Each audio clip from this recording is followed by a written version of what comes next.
وسلم صلى الله عليه وسلم صلى الله عليه وسلم مولاي صل وسلم دائما ابدا على حبيبك خير الخلق كلهم مولاي صل وسلم دائما ابدا على حبيبك خير الخلق كلهم مولاي صل وسلم دائما ابدا على حبيبك خير الخلق كلهم محمد سيد الكونين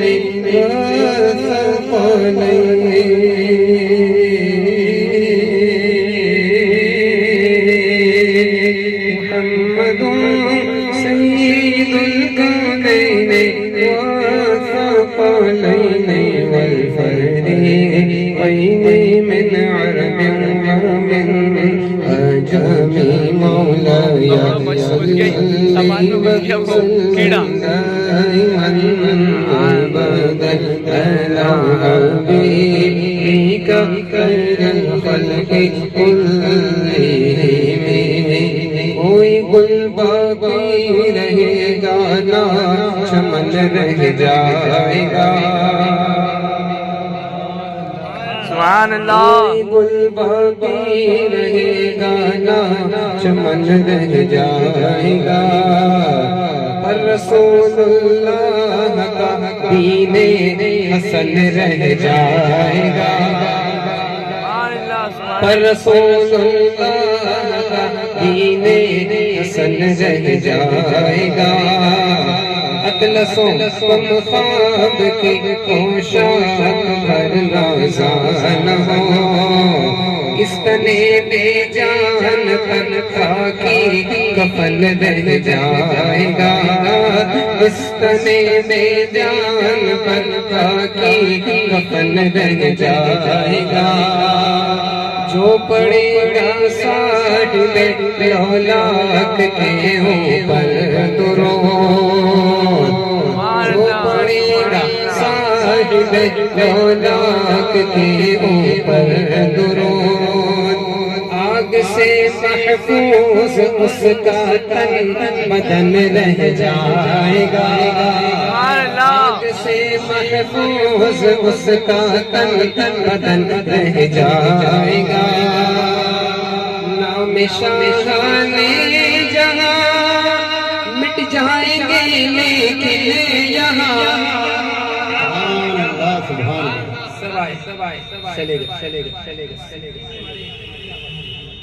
سب آئے چلے گا فرعون شداد حامان ابو جہل اور بڑے بڑے ظالم بڑے بے ادب لوگ آئے سب چلے گا لیکن کون باقی رہے گا سنیے حضرت علامہ سید کفایت علی کافی مراد آبادی رحمت اللہ تعالی علیہ فرماتے یہ نعت کب لکھی تھی جانتے ہو کب لکھی تھی انگریزوں کے خلاف جو انگریزوں کی کمر توڑنے والی ذات تھی وہ تھی حضرت علامہ فضل حق خیر آبادی حضرت سید کفایت علی کافی کی سبحان اللہ انگریزوں کے خلاف جہاد کا فتویٰ دیا سبحان اللہ تو ان کو بلا کر کہا مولانا فتویٰ بدل لو ورنہ پھانسی کے لیے تیار ہو جاؤ تو انہوں نے کہا فتویٰ تو نہیں بدلے گا ورنہ کبھی کوئی لوگ فتوے پر بھروسہ نہیں کرے گا ہمارے ہاں فتوے نہیں بدلے جاتے حکومتیں بدل دی جاتی ہیں سبحان اللہ حضرت علامہ سید کفایت علی کافی سے کہا کہ آپ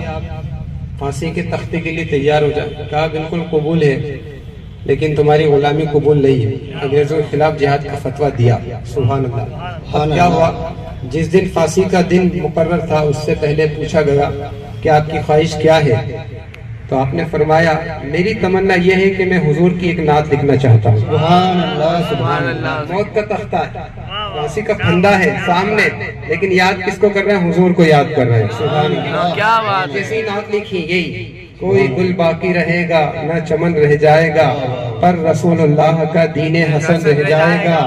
اطلس و کم خاک کی پوشاک پر نازا نہ ہو، اس تنے بے جان پر خاکی کفن رہ جائے گا۔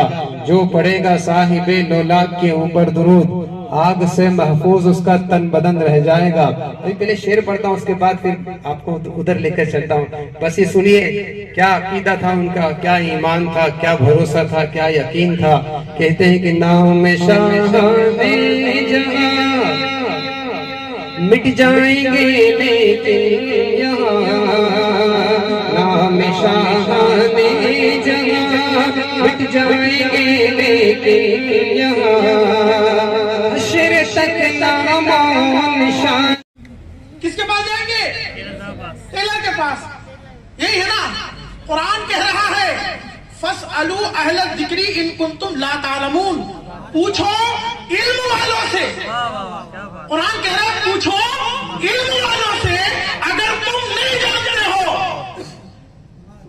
تو یہ جو بیچارے غریب مزدور، کوئی ٹھیلا چلا رہا ہے، کوئی رکشہ چلا رہا ہے، کوئی مکان بنا رہا ہے، تم اس کو پکڑ پکڑ کے پوچھتے ہو۔ سب سے پہلے قرآن کی تم نے یہ مخالفت کر دی۔ قرآن نے کیا کہا؟ کس سے پوچھنا؟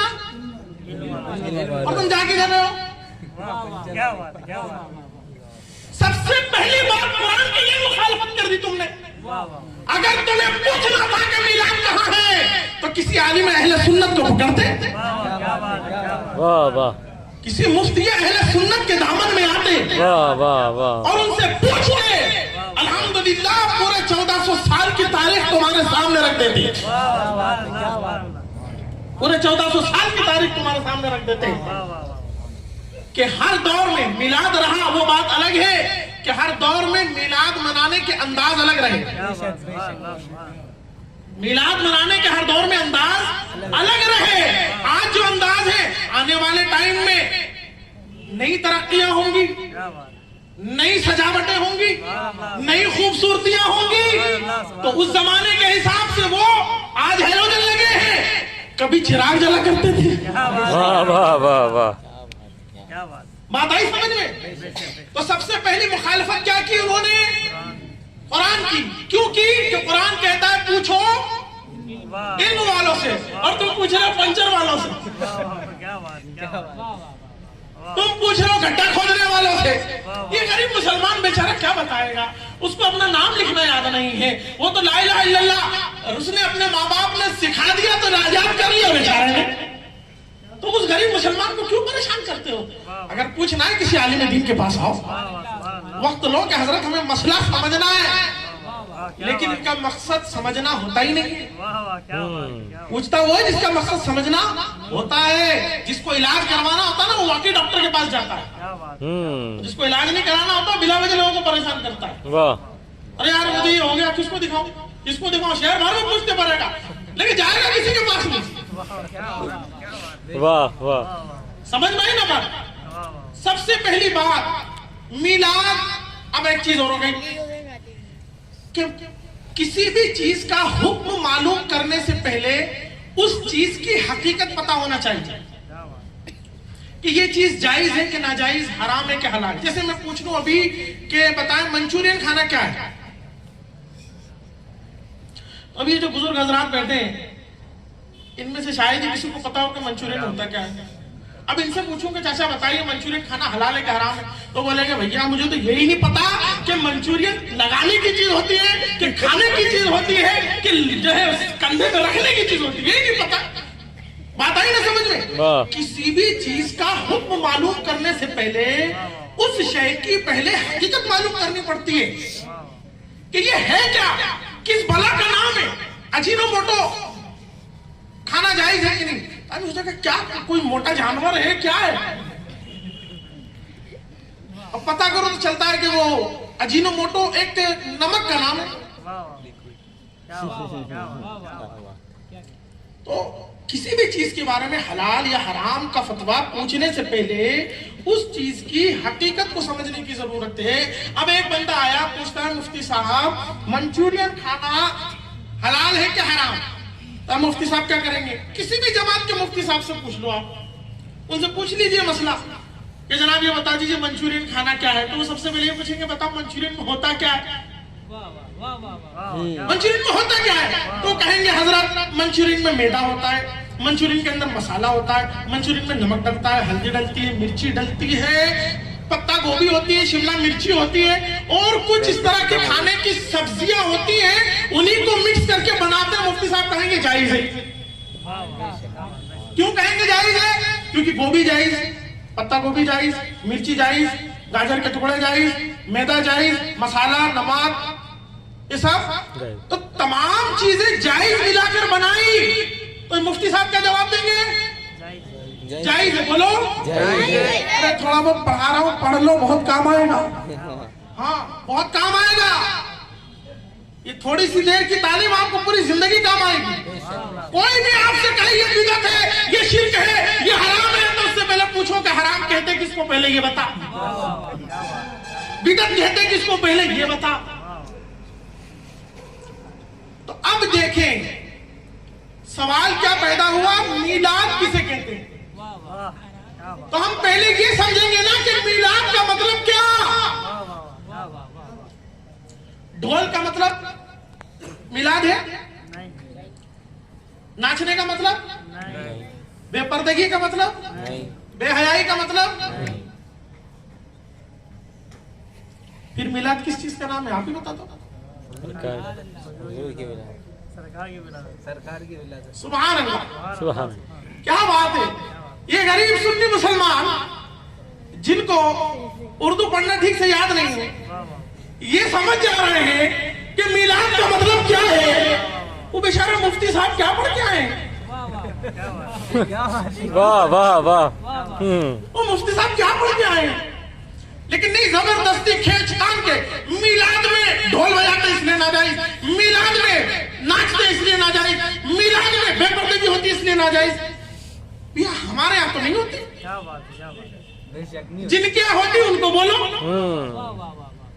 ایک اور قاعدہ سمجھو، کبھی بھی کسی چیز میں اگر کوئی ناجائز چیز شامل کر دی جائے، مثال کے طور پر یہ بتائیں شادیاں ہوتی ہیں نا ہمارے گھروں میں، 99% شادیاں ایسی ہوتی ہیں جن میں گانا باجا ڈھول تماشا سب ہوتا ہے۔